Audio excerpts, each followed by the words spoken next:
This is a short video on pin mapping with a Holley HP EFI version 4.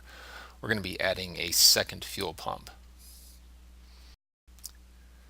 Once we have our program open, we're going to select our file. So we have our file loaded, and then we're going to check the little EFI system parameter box. We're then going to go to the basic input output, and we see here we're going to deal with our second fuel pump. Let's check our input outputs, and as you can see, our second fuel pump is grayed out. We can't do any changes at all until we put some information in. We can see that our electric fan is using J1B10. Back to the basic input output, check the fuel pumps, and let's put our TPS at 80. Our RPM, let's set that at 5,000, and manifold pressure, let's check that at 92. And again, this is just like a sample. You can put your own parameters in, and everything looks good there. We have our secondary pump box checked. Let's go back to the input output. You can see that our secondary fuel pump is now highlighted, but it is not defined with a pin map. It can be ground or 12 volt actuated. We're going to leave it set at ground for the time being. Next, we'll go pin map.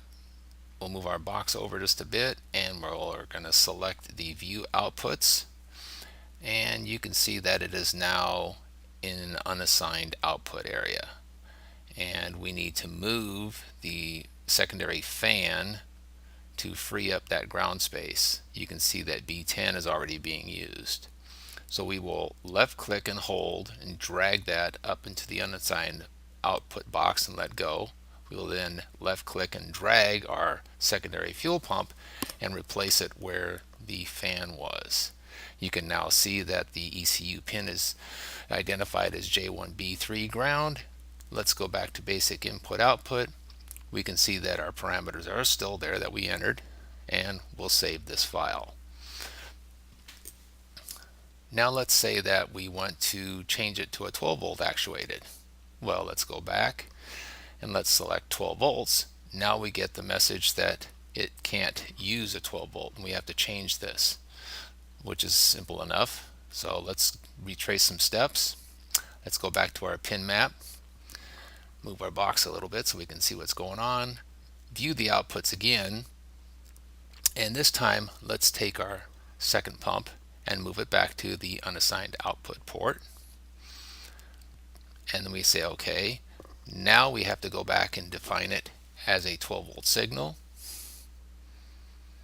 Then let's go to our pin map again, move it, and go back to our output box.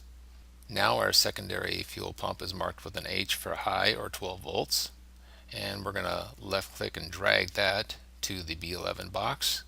That also populates our system output secondary fuel pump. We'll close that. And let's just go back and check our input outputs. Nothing's changed. We can then save this file, and now the fuel pump is a 12 volt trigger wired activated.